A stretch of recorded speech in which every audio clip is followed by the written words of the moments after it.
Bagaimana Mbak Iya, iya Mas, gimana kabarnya Mas? Wah, alhamdulillah, wa syukurillah.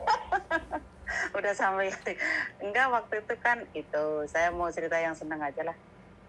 Duh, Saya minta tolong sama Mas, maksudnya Mas gimana sih saya mau kirim duit 60 gitu kok nggak bisa, kontrak kerjaku belum maksudnya belum jadi ya, ya, gitu. terus Terus jenengan kan ngomong, "No, ya nggak apa-apa, bisa sama saya." Terus habis itu bosku bilang, "Sana kamu ini dokumen kamu ini semuanya saya kasih. Coba kamu saya kan di Maunsan. Itu kita kan pernah ketemu Mas di Maunsan. Ingat nggak itu?" kalau suara sampean aku kelihatannya inget. Puluhan Ingat juta, lah. ratusan juta, aku ingat itu. Iya. Tapi kalau Di pas Maunsan kita pernah ketemu di ingat nggak, di warung Indo? iya. Ya, itulah saya, ya. Oh. Ya, waktu itu ya saya minta tolong sama itu kan, saya bingung soalnya kan di situ kan ditolak pengiriman itu kan. Di situ karena kontrak kerjaku katanya expire gitu. Ternyata? Habis itu ternyata emang iya, maksudnya kan kalau itu kan di atas kan saya kan habis tanda tangan, tapi kan belum jadi. Kalau pengiriman emang semuanya ditolak begitu. Tapi kalau sampai nyari saya nggak ada yang ditolak, diterima semua. Iya, saya mencari sampean, tapi kan orang rumah kan nggak sabaran. Saya kan bingung. Ya, sampean yang ngirim ya, sampean yang ngirim, iya. Sampean yang punya duit. Harusnya sampean yang ngatur mereka, bukan sampean yang diatur mereka. Nggak tahu, saya itu ke warung Indo saya ditolak. Duh, enggak. Sebentar. Dengerin saya ngomong. Sampean kan mau ngirim ke Indonesia. Indonesia kan tinggal nerima. Kalau tinggal nerima jangan maksa gitu loh. Ngerti nggak? Iya. Ya, posisi sampean bekerja. Tunggu di sana. Tunggu saja. Oh, ini buruan cepet begini. Nanti sampean dibohongin lagi itu nanti lama-lama. Iya, orang Indonesia kayak gitu ya Mas. Ya bukan kayak gitu, sampeannya mau. Saya orangnya tuh penurut juga sih. Oh, kalau nurut mending aku pinjem duit aja, ntar nggak tak bayar. Iyalah. Waktu itu waktu itu transit di Singapura ya, waktu itu kan saya minta tolong.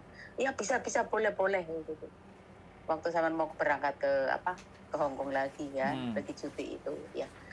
Saya udah senang habis itu, tapi bosku, nanti itu tahu nggak itu maksudnya temennya itu Cece. Saya nggak tahu, katanya di Kosebi di mana ya. Oh, habis itu saya telepon ke bank gitu. Alhamdulillah bank bisa sih. Iya, tapi atas rekomendasi, maksudnya majikanku, KTP, terus ditulis uang salary apa, terus kontrak kerja. Saya bilang kontrak kerjaku itu belum jadi. Ya, tapi kan itu harus ditulis begini semuanya. Ya oke lah. Sebenarnya kalau di situ di Bank Mandiri ditolak, saya mau mencari sampean, tapi saya bingung. Saya tuh walaupun di sini udah lama tuh nyasar orangnya. Maksudnya nggak hafal itu jalan-jalan gitu loh. Ya, tahunya ke Pos Wibi saja. Ya karena sampean nggak mau belajar. Iya, saya orangnya tuh nggak mau belajar. Saya tuh orangnya jarang libur juga sih, Mas. Nggak mau belajar terus nurut. Nah, sing ngapusi akeh. Kok ya untung aku gak dadi wong tukang ngapusi. Kalau aku tukang ngapusi, aku mending ngapusi sampean ae sing gampang ngapus-hapus. Iya kan? Iya. Bener nggak? Saya tuh heran kalau di Hongkong tuh saya cepet nangisan. Kenapa ya Mas ya? Air mata itu cepet mengalir. Itu kalau dengar konten-konten itu ya di YouTube itu dari Miss Yuni, dari jenengan juga. Saya sering nangis kalau itu ada cece-cece pada, maksudnya di itu nama majikan, di itu kenapa ya? Tapi kalau di kampung kok saya tegar banget, kenapa ya? Ya gini loh Mbak, kalau orang hidupnya itu punya prinsip, sekali lagi ya, hidupnya punya prinsip, terus dia punya logika. Nah ini loh, kenapa orang gampang nangis, karena dia mainnya perasaan. Segala sesuatu dimainkan dengan perasaan. Tapi kalau kelewat dia mikir logika juga, jadinya jahat. Makanya logika dan perasaan itu komposisinya, perasaan itu 30, logikanya 70. harus lebih banyak logikanya supaya sampean tidak terlalu terjerumus. Kalau perasaan 50 logika 50 itu masih juga belum imbang. Tapi kalau logikanya sampean udah mulai mikir, iya ya, ini duit yang punya aku, ya kan? Sampean harus berpikir karena orang gampang dibohongi, orang gampang percaya, orang gampang itu semuanya karena dia nggak pernah berpikir mendalam. Tapi orang berperasaan kebalikannya, dia berpikir mendalam tapi tidak menggunakan logika. Iya betul. Nah itu loh. Jadi sampean belajar sekarang itu logikanya aku kayak gini, nanti bagaimana? Iki hidupku, iki duitku, aku yang ngasih. Kenapa kok aku yang diatur? Sampean harus bertanya kepada diri sampean begitu. Gitu loh. Sampean yang kerja, ya kan, walaupun nanti ada beli tanah, aku rasa pun orang yang minta cepet-cepet itu ya bisa jadi nawarin sesuatu, ya aku nggak ngerti ya, pokoknya aku cuman prediksi aja, dia nawarin sesuatu, yuk, tante, bule, mak, bu, ini ada begini, eman lo sayang, kalau nggak kita ambil. Nah begitu sampean berpikir wes nggak pikir panjang, langsung simpenannya langsung gua jret. Iya, asalnya tuh saya nggak mau. Saya bilang, saya nggak ada duit, nggak ada duit. Iya, nggak apa-apa sih ini apa berarti nolong, masa sih apa? Iya, maksudnya itu apa? Sakit kayak gini nih. Begitu. Kayak gini maksudnya nih. Dianya maksudnya itu apa budeku. Nah, tolong kan? Sih, saya saya waktu itu nggak mau bener soalnya itu nanti apa? Timbulnya tuh saya tuh jerkir balik loh, maksudnya saya tuh bingung. Makanya ngomong dulu sama saya, cerita dulu sama saya, jangan sudah kejadian baru cerita. Nanti kalau sampean remuk lagi jadi cerita lagi nih. Iya, jadi dan itu sampean mengulang lagi dan sampean mengulang lagi, jadi percuma dong ngomong sama saya, tidak membuat sampean sadar gitu loh.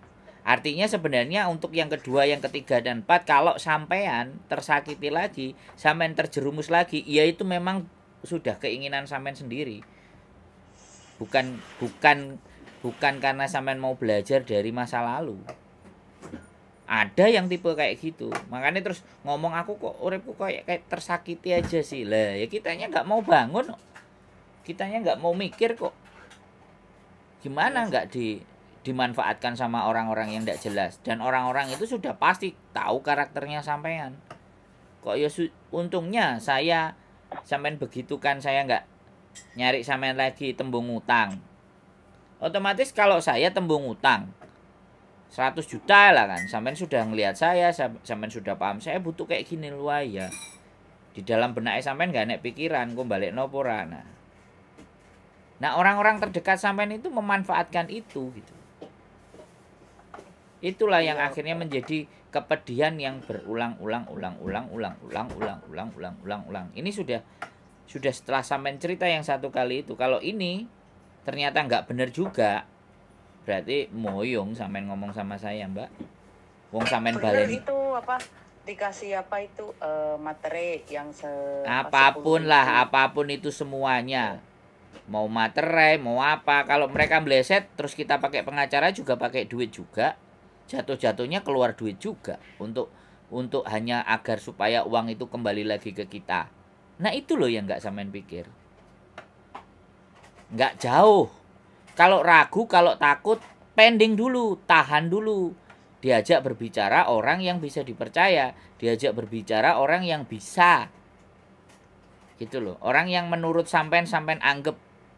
Bukan berarti aku melarang sampean untuk nggak mau membantu orang loh ya. Bantu orang itu punya kapasitas, ada batasan. Nggak semuanya. Iya kan? Nah, jelas gitu loh. Dan ini akan sampean ulang lagi. Nanti kalau ada masalah, sampean pasti cerita lagi. Gimana ini Pak? Nah, aku nih dadine mau medas. Iki wis ping pindho, ping telu, ping papat, ping 5, ping 6, ya iku berarti dikarepno. Gitu loh Mbak, bro. Ya, bangun. Iya, emang. Bergaul sama kita. Bergaul di luar. Tiwas bongkok nganggur nanti di Hongkong. Gak entuk apa-apa. Halo? Iya, halo, iya. Habis ngomong sadar. Besok lusa ada, "Bule, aku butuh anak sekolah, pinjem 10 juta." Nah, selesai, kelar. Bye-bye gitu. Itu tolaknya susah ya, Bu. Ya enggak. Apapun orang ngomong susah itu bisa drama.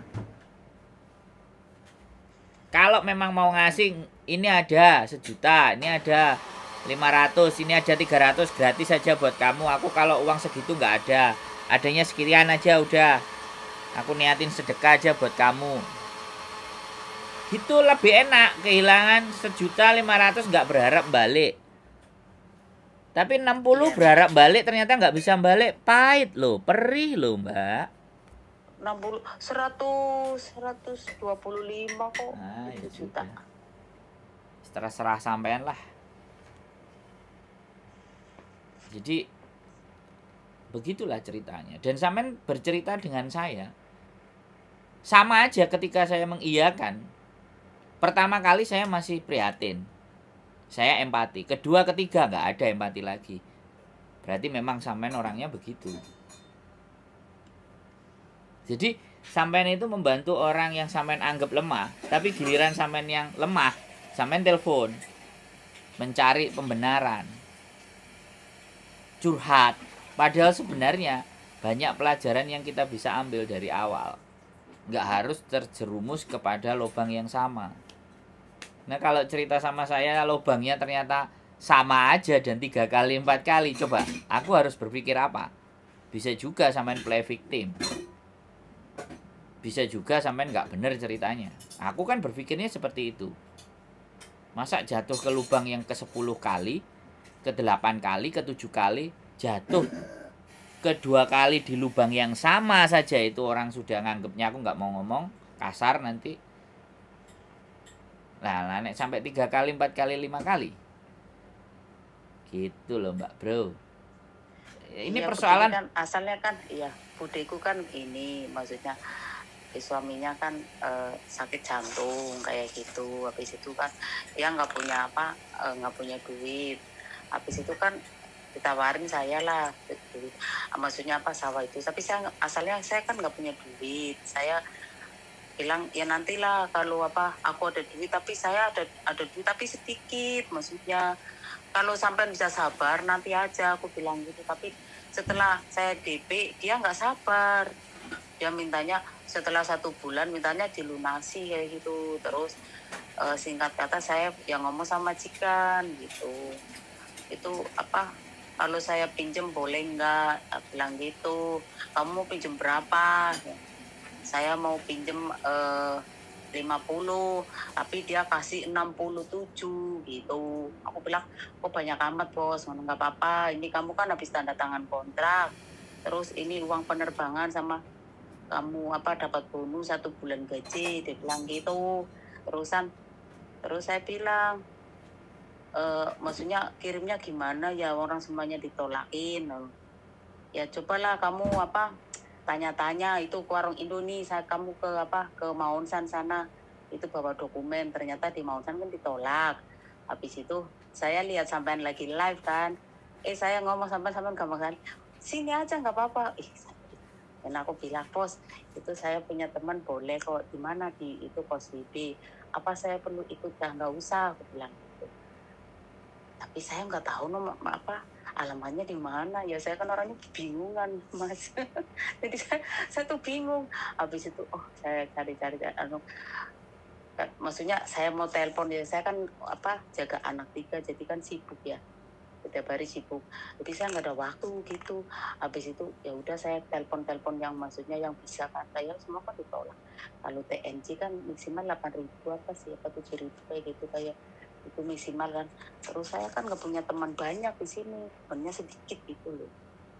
Habis itu padeku di sana bilangnya cepetan orang kampung kan orang kayak begitu ya.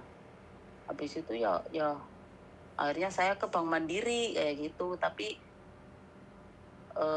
bisa sih dengan rekomendasi, maksudnya harus majikan ini jadi kan KTP majikan, terus uang dari mana, terus KTP saya, terus kontrak kerja saya walaupun sudah belum, itu yang baru belum datang kayak gitu. Terus saya ajuin semuanya lah apa yang dia bilang, maksudnya saya telepon dulu kayak gitu. Itu kan kalau ke Kosvik kan dari sini ke sana kan 1,5 jam, jadi 3 jam ya. Terus apa, anak saya pun harus dijemput lah, harus inilah, pokoknya saya pun jadi pusing lah kepalanya.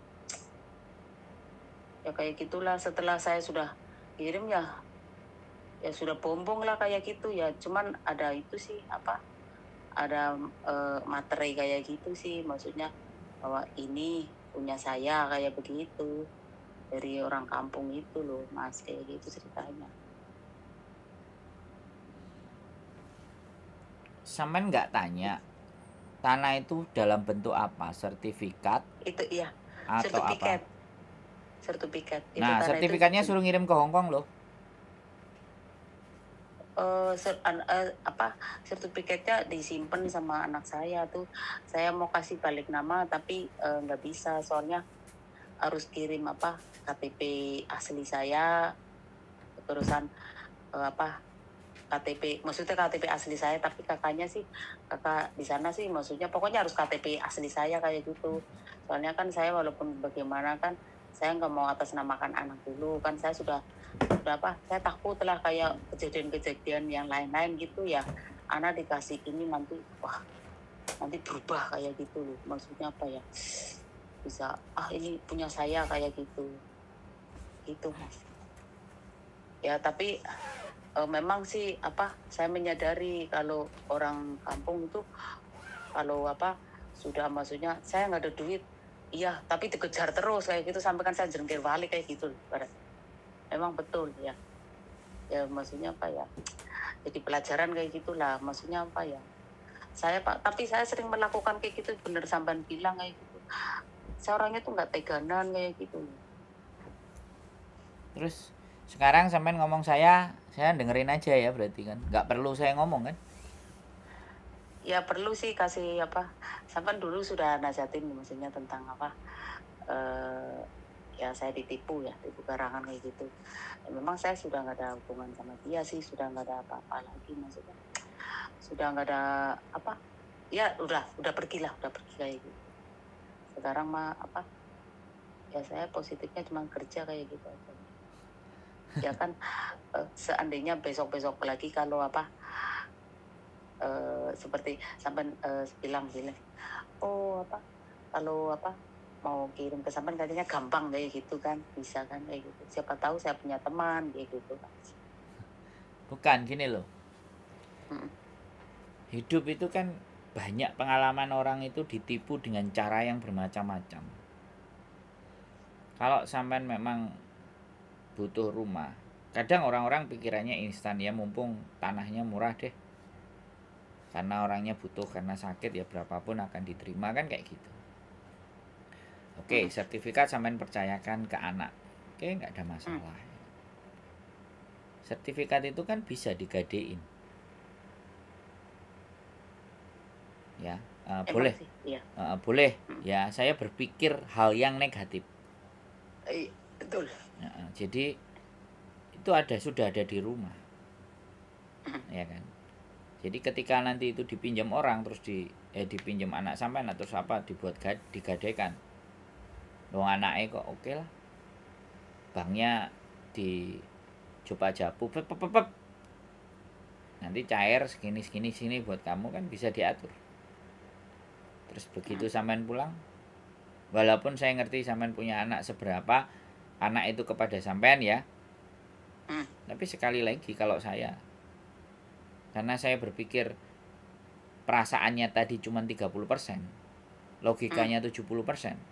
Demi siapa sih? Menyelamatkan diri kita sendiri. Karena pertanyaan saya adalah, kalau bukan kita sendiri yang menyelamatkan diri kita sendiri, siapa? Iya benar.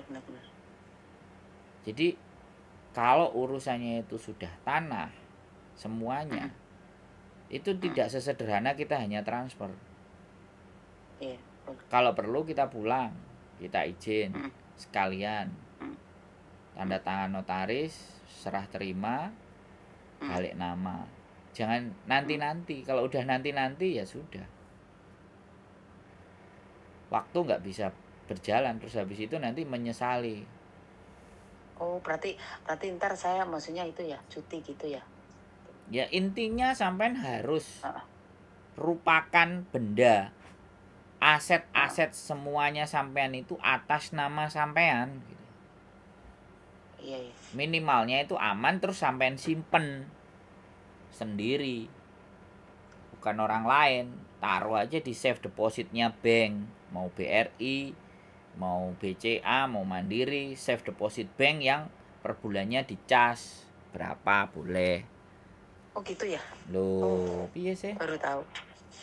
Maksudnya itu, misalnya sertifikat, maksudnya disimpan di bank gitu maksudnya. Bisa, makanya safe namanya, Per bulannya makanya berapa? dengerin, namanya Hmm. safe deposit box. Oh gitu ya. Ditanya safe deposit box, kalau surat-surat berharga itu berapa per bulannya dicas. Nah, sampai nabungnya di mana? Kalau sampai di BRI ya sekalian Mandiri. potong aja sekalian untuk safe deposit bank box. Jadi biar aman. Perhiasan atau apapun. Kalau dirasa orang di rumah tidak ada yang bisa dipercaya. Kalau syukur-syukur di Hongkong bisa dipercaya, yo di Hongkong disimpan. Tapi kalau di Hongkong begitu sampean bawa pulang, kalau sertifikat tidak ada masalah. Tapi kalau duit sama emas, sampean kena cukai. Gitu loh. Jadi kalau emas kena ya Mas ya? Ya makanya silakan dicoba kalau nggak percaya. Ya, Seukuran tertentu. Bukan saya nggak percaya, maksudnya saya tanya, saya nggak tahu. Kan saya udah 4 tahun belum cuti. Nah, jadi itu juga bahaya kalau kita bawanya emas dan uang yang gede. Makanya kalau uang ya sih transfer aja ke bank Indonesia, bank yang di Indonesia langsung, misalnya 100 juta, 200 juta nggak masalah. 100 juta, 200 juta kalau sampean bawa di tas itu sangat riskan. Nah, kalau emas lebih dari 1 gram, 2 gram, 3 gram, 4 gram, apalagi 1 kilo. X-ray. Jangan 1 kilo. Ya, maksimal berapa sih, Mas? Ya dengerin saya ngomong dulu, ya kan. Iya. Saya kan bicara artinya ibaratnya sampean punya, ya kan. Karena kita nggak punya pengetahuan, kemudian kita bawa. Dan kita nggak tahu batasannya, cukai itu berapa. Akhirnya sampean tambah beli emas, pulang ke Indonesia, sampean bawa, sampean kena pajak lagi. Nah, ini loh yang harus diperhatikan. Jadi belajar.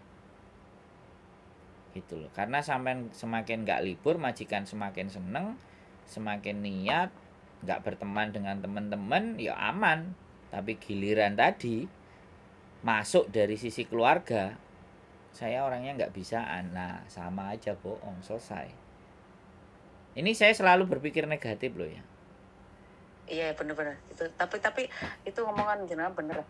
Mas mau tanya, itu kalau misalnya sertifikat ya ditaruh di bank, itu misalnya tuh per bulan itu berapa ya? Ya, sampean tanya ke bank, makanya tadi aku ngomong. Kan anggaran mereka beda-beda. Oh iya?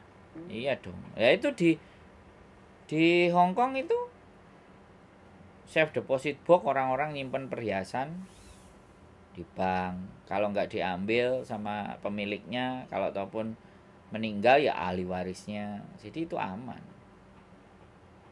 Oh, kalau perhiasan sih saya nggak begitu banyak sih ya. Ada 100, maksudnya gram itu kena cukai nggak ya? Ya nggak tahu, itu harus baca. Sampean harus belajar. Bea barang masuk itu melebihi, ya kan, melebihi 500 US dollar nilainya, baru kena cukai. Barang mewah, nah 100 gram itu melebihi enggak? Ya melebihi lah, orang 500 kalau di USD Sang aja yang Nah, makanya itu yang patut sampean pikirkan. Yang beli, iya, 10 gram aja 5.000. Dan sekali lagi, ya menginvestasikan dalam bentuk emas, kalau saya loh ya, saya nggak suka dalam bentuk perhiasan. Karena ada biaya penyusutan, ongkos. Kalau saya beli mending yang batang, itu jauh lebih aman, relatif kecil turunnya. Itu pun kalau harga emas turun baru dia ikut turun. Jadi dia tidak kena biaya penyusutan karena tidak kita pakai. Itu juga harus penting. Pengetahuan seperti itu nggak semua orang tahu. Orang Iya, taunya, saya orang kan nggak pernah taunya tahu. seneng, orangnya taunya Iya, seneng taunya aja. seneng, taunya seneng, taunya Nah, make. Saya kan seneng make. itu persoalannya. Ya saya bukan berarti apa yang saya omongin itu sesuatu yang harus diikuti ya, tapi logikanya harus dimainkan. Makanya orang-orang yang tidak banyak menggunakan logikanya dalam berpikir, dalam menjalani hidupnya, pasti terseok-seok. Gusti Allah itu udah ngasih sepaket kecerdasan, akal pikiran, dan hati serta perasaan. Itu satu paket dan harus digunakan secara seimbang supaya kita itu menjalani hidupnya nggak gampang sedih, nggak gampang susah, nggak gampang melo, nggak gampang kasihan. Iya, aku melu sekali sih. Kenapa ya? Nggak terlalu tega juga karena masih punya hati dan perasaan. Jadi balance. Nah itulah yang terjadi. Ya tipe-tipe kayak sampean ini. Ya untung aja sampean nggak pernah libur, nggak punya banyak teman. Begitu Iya, sampean takut. libur nangis-nangis. Duh ibuku sakit. Soalnya gini sih, Mas, saya pernah dibohongin ya sama itu teman sendiri. Saya kan suka berhias ya.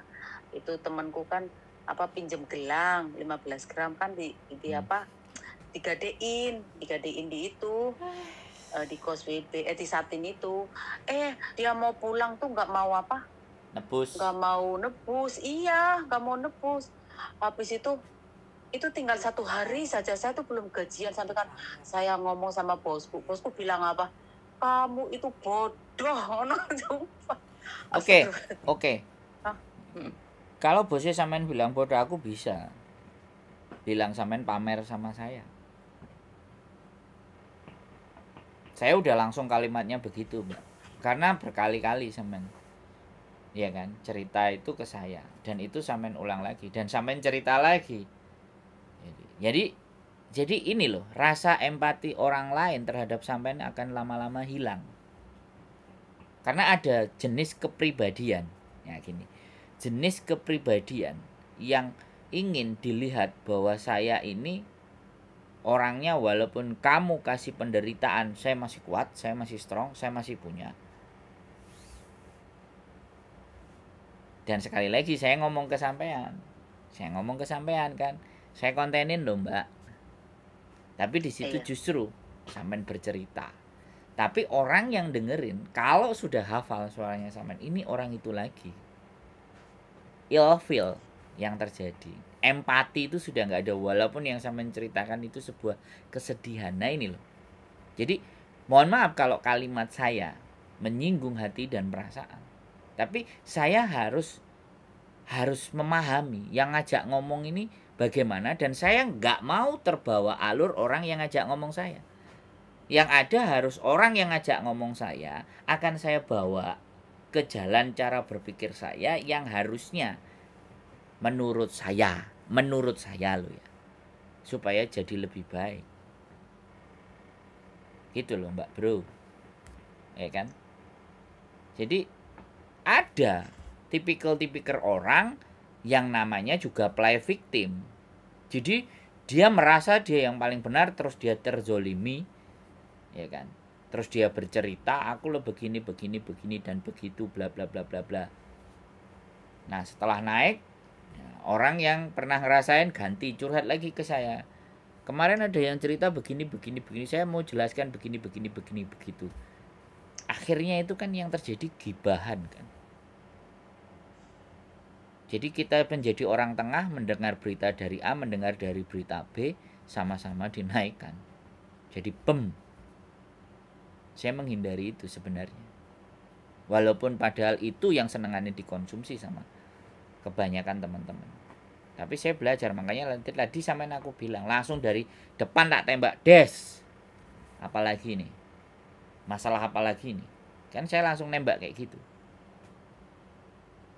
Jadi akhirnya seseorang yang mendapatkan pembelajaran dari sampean di awal, begitu sampean cerita lagi, lah iki perasaan wong sing biyen, saiki balenin neh. Nah, Begitu loh Mbak.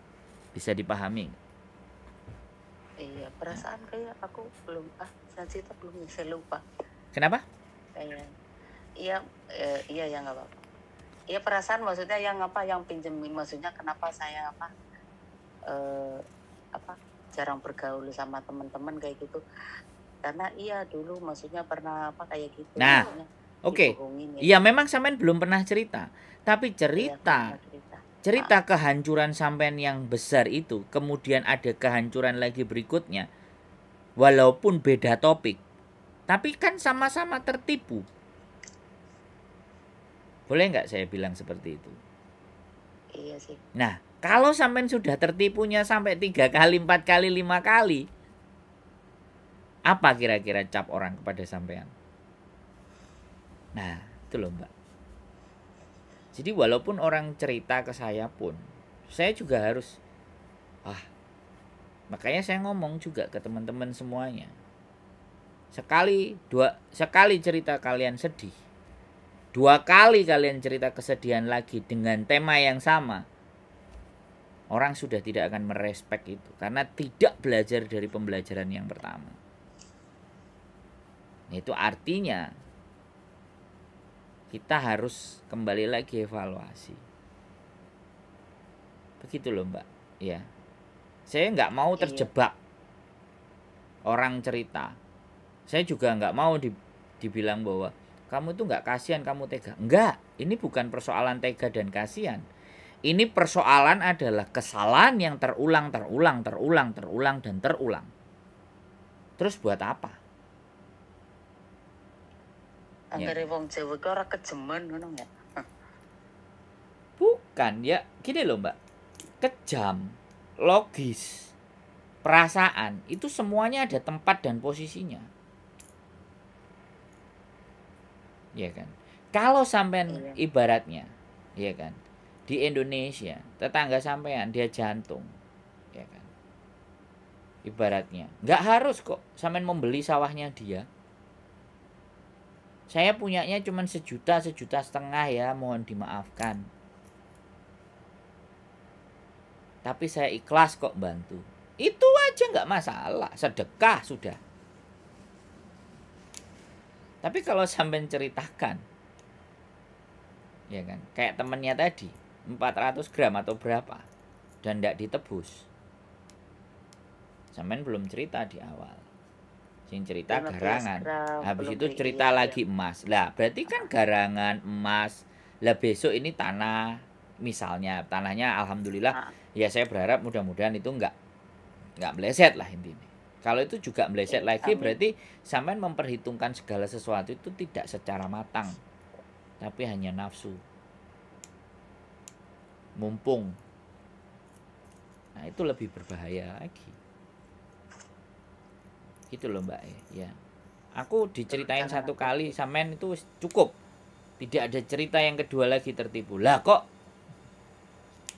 sampean tadi mau ngomong sendiri. Bisa dipahami enggak Mbak? Ya, inilah. Iya, bisa dipahami. Jangan mengulangi sesuatu yang seharusnya sampean bisa belajar dari kejadian. Orang-orang yang beruntung dan selamat di muka bumi ini adalah orang-orang yang bisa membaca tanda-tanda. Saya nggak akan bilang itu posisinya tadi mana letaknya, tapi itu sudah tersurat, bukan tersirat lagi. Bojoku kamu aku lagi dalil kok ngentut, kurang ajar. Aku ngomong gonah, pantatnya dia langsung nggak percaya, bohong peret gitu kan, ngentut. Jadi lucu. Jadi kayak gitu loh Mbak. Jadi tanda-tanda itu harus kita baca. Dan bagaimana supaya bisa membaca tanda-tanda? Banyaklah belajar, Iqra, carilah pengetahuan. Nah, kenapa? Ya Gusti Allah ngomong lagi, saya akan meninggikan derajat orang-orang yang berpengetahuan. Nah, sebenarnya meninggikan derajat itu sebenarnya artinya adalah agar tidak mudah terjerumus dan terjerembab kepada dunia. Gitu loh Mbak Bro. Iya, betul. Sekali lagi, kalau ragu, kalau nggak yakin, sholat dulu, ibadah dulu, jangan keburu-buru. Karena kerusakan di muka bumi ini hanya ada dua. Yang pertama karena ketidaktahuan, dan yang kedua karena nafsu. Lah, kalau nafsu berarti tamak, serakah, mendapatkan sesuatu yang nggak seharusnya, itu nafsu. Tapi kalau tidak berpengetahuan, berarti kan kurang belajar. Itu loh. Hidup kita rusak pun itu juga karena dua itu. Bukan karena orang lain. Coba orang-orang yang pintar, orang-orang yang berpengetahuan, ya kita nggak bicara orang-orang yang kaya lah. Setidaknya dalam menjalani hidupnya dia lebih tenang. Orang nggak kelihatan kaya, biasa saja. Iya kan? Nggak kaya banget, tapi dia benar-benar terlihat bahagia dalam hidupnya. Berarti dia itu mampu mengelola antara pengetahuannya dia dan nafsunya dia. Dihitung, gak nututin, gak usah dipaksa, biasa ya. Kalau kita lihat di desa-desa, orang cuma jualan pentol aja, tapi dia bahagia menjalaninya. Dia seneng. Gimana Mas, laris jualan hari ini? Alhamdulillah Bu, ya disyukuri. Nah, jawaban yang kayak gitu itu loh, itu kan jawaban orang yang memang tenang. Tapi ketika ada, tapi misalnya kita punya orang jualan kerupuk atau jualan apa, wah laris ya kerupuknya, bojoku ngentut lagi nih, bahaya. Ya Alhamdulillah Mas, hari ini, oh nggak ada alhamdulillahnya, dia bilang. Gimana Mas, boro-boro dapat untung, wong gini gitu kan. Dua jawaban tadi, walaupun nggak laku tapi dia alhamdulillah Mas, masih bisa bertemu sama sampean, masih bisa jualan. Artinya dibalik kekurangannya dia punya rasa syukur karena ada alhamdulillahnya kok. Nah, dua jawaban itu menunjukkan karakter dan kapasitas seberapa damai dan tenangnya seorang manusia itu. Nenek sampean kan buruan cepetan ini, selak sakit, selak bablas nyawone, bla bla bla bla. Akhirnya nggak pikir panjang, jebret. Ya mudah-mudahan itu rezekinya sampean. Dari akumulasi ditipu yang lalu-lalu, akhirnya sekarang dapat aset. Kalau sampean coba berpikir pakai logika yang benar, di Indonesia sudah punya istana sampean, sudah punya pesawat jet dan tanahnya berhektar-hektar. Nah kan gitu. Nah kalau aku ngomong kayak gitu ya, kalau sebagai orang yang percaya kepada Gusti Allah tinggal ngomong amin doanya Mas Bro. Tapi jarang kan, jarang kayak ada orang kalau ngomong gitu ya kaget loh. Lah ya kan, berarti kan bisa dilihat. Iya.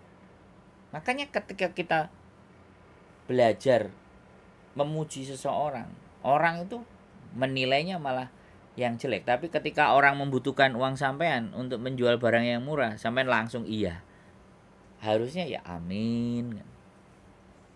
Kalau sampean nggak ditipu, kira-kira sampean sudah jadi miliarder, amin. Kan enak, tinggal ngomong kayak gitu kan, nggak ada yang susah loh. Ucapan kan katanya doa, dan saya mengucapkannya kepada sampean itu bukan lip service, tapi itu harapan dan doa saya kepada sampean. Gitu loh Mbak Bro. Wes, sampean sekarang kok aku sing dadi dalil. Wes, sampean mau cerita apa lagi kira-kira? Ya itu aja lah. Ya, Terima kasih. sekali Nah, lagi ya kan. terima kasih banyak, Mas. Kalau kalau ngajak diskusi ya kan, Mm. yang temanya jangan sama, yang temanya berbeda. Bagaimana menaklukkan majikan, nah ini penting. Bagaimana membuat majikan sampean kok iso ngutangi sampean, apa yang sampean lakukan. Nah ini pelajaran yang penting. Kalau sampean mau Iya, ngobrol dan cerita sama saya, itu apa yang sampean iya. lakukan kepada majikan sampean. Terus kalau majikan ngomong, sampean harus bagaimana. Nah itu yang harus dibagi. Kan kalau majikan ngomong saya dengerin, terus saya kan di sini kerja jaga anak 3. Saya memang menyayangi anak-anaknya dengan tulus setiap Nah, kalimat hari. gini, lebih detail. Iya, Cara menyayanginya itu kayak gimana? cara Misalnya, menyayanginya tuh ya ngajarin dia, kan masih kecil-kecil ya. Dia sikatan dari bangun pagi, gimana ngucapinnya, hmm, terus sikatan, minum susu gimana caranya kayak gitu. Jadi majikannya tuh menilai, oh iya ya, Cecenya benar-benar sayang banget. Terusan majikannya bilang, hmm, terima kasih Cece, kamu menyayangi anak saya, benar-benar kamu sayang banget. Gitu. Makanya walaupun apa saya pertama kayak gaji standar, habis itu dinaikin gitu. Terus kalau dia pergi, saya dikasih uang apa? Jajan, Cece, ini uang di sini. Iya, terus saya bilang kalau majikan balik, bos, ini habis ini, maksudnya beli ini. Ya oke, nggak apa-apa, nggak apa-apa. Enggak, sampean tuh cek dulu. Duit is duit, money is money. Aku mau kayak gitu ya. Ya saya percaya, enggak sampean cek dulu semuanya. Saya nggak boleh begitu. Iya, ya saya percaya sama kamu, Cek. Gitu. Terus kalau saya minta utang sama bosku, kamu buat apa sih? Saya terus terang emang buat ini. Oh iya, oke. Dia bilang, ntar ya, saya ke bank dulu. Tapi kamu nanya-nanya dulu gimana gitu. Ya oke. Dia bilang. Saya nggak pernah melawan, walaupun majikanku marah gitu. Tapi alhamdulillah majikanku nggak pernah marah sih. Kan dia iya. nggak rewel nggak apa. Iya, nek Maksudnya melawan nanti kan nggak bisa dipinjemin duit. Berarti saya bisa pinjem duit ini kita aneh, rada cocok ya. kita gitu, gitu. Nah, iya daripada duitnya dikasih ke garangan yang nggak jelas kan bisa bisa tak pinjemin, nanti tiap bulan saya store jumlahnya, Enggak nanti lah. kalau sudah cukup 6 bulan pokoknya tak kembaliin kan enak. Iya, enggak lah kalau gitu kan. Dia bulan dipotong sekian-sekian. Oke, terima kasih ya bos ya. Itu. Ngomeri Dia loh. kan masih muda banget. Loh lah ya, berarti kan ada kesempatan saya. Makanya itu tolong tidak diceritakan ke yang lain. Cukup diceritakan ke saya saja.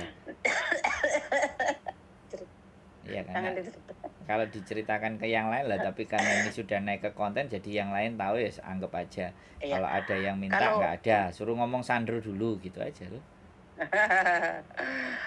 kalau dapat majikan kan gitu ya, maksudnya rezeki-rezekinan ya. Enggak. Dapat majikan. Kalau saya enggak. Oh ya, Saya enggak percaya dengan keberuntungan. rezeki. Oh, peruntungan ya. Nah, sama laki itu saya enggak percaya. Tapi saya percaya akumulasi kebaikan kita yang kecil-kecil itu akan dibalas. Jadi orang yang beruntung itu sebenarnya orang yang sabar menghadapi masalah, kemudian orang yang terus berbuat baik tanpa lelah. Jadi setiap orang yang tiba-tiba aku alhamdulillah kali ini aku dapat majikan yang baik, senang pengertian aku nggak akan langsung oh ya, oh keren ya, oh alhamdulillah, nggak. Ya awalnya gitu alhamdulillah, oke. Saya boleh bertanya nggak? Boleh. 5 tahun yang lalu, 6 tahun yang lalu, sampean merasa susah apa enggak? Aku gitu. Terus yang mereka jawab pasti, Mas kalau diceritain sampai besok pagi nggak beres. Nah dari situ kan saya belajar bahwa apa yang diterima hari ini itu dampak dari apa yang kita lakukan di kehidupan yang sebelumnya. Makanya saya nggak percaya namanya keberuntungan. Yang saya percaya adalah teruslah berbuat baik dimanapun bagaimanapun kondisinya, sebatas kemampuan.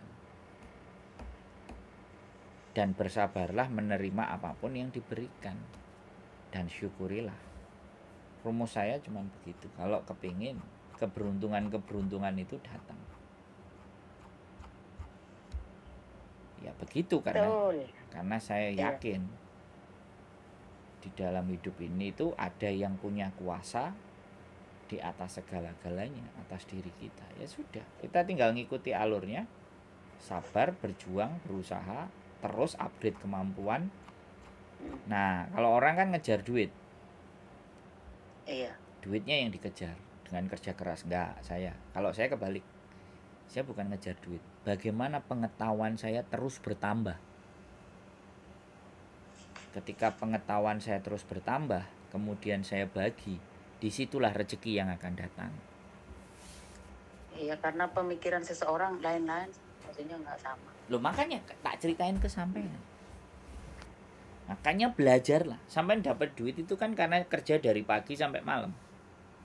Iya. Nah, kalau saya dapat duitnya kan dari ngoceh ke gedabulan saya kayak gini. Enggak lah. Loh, ya bener nggak?